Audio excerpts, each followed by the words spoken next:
Welcome to Just a Moment. This is Dennis. Telephones have been a way of life for over a century now. Well over a century, actually.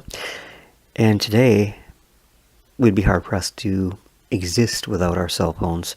I never thought I'd take to an invention like I have. My Android smartphone makes life a lot easier in a lot of ways. But the first call made on a telephone was an emergency call, which is interesting because so many calls made today are emergency calls. The story I'm about to tell you is true. It's called 1876, the year of the telephone, and it was written by Mr. Thomas A. Watson.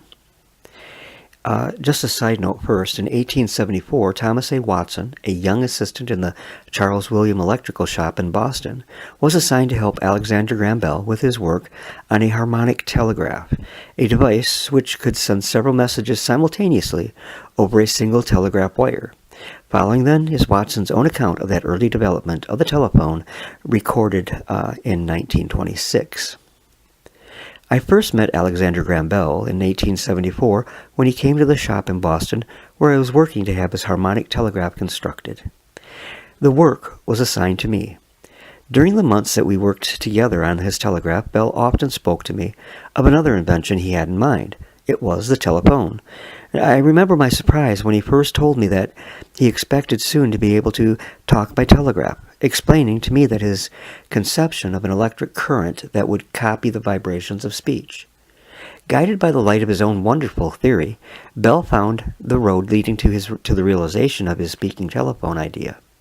On the evening of March 10, 1876, Bell sat in front of the new transmitter in the back room which I had made into a laboratory for him on the top floor of number 5 Exeter Place, Boston, and I went down the hall to the front room to listen for the results with the telephone receiver.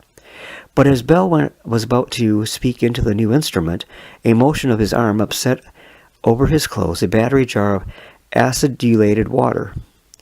In the excitement of the accident, Bell called out to me, "Mr. Watson, come here, I want you." The big mouthpiece picked up his call for help, and I heard every word of it through the receiver at my car.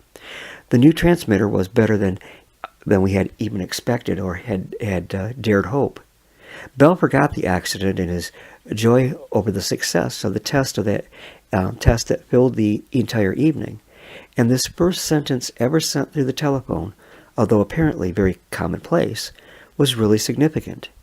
For the telephone today renders no service more vital than in times of emergency, and the first message it ever transmitted was unquestionably an emergency call from Mr. Alexander Graham Bell.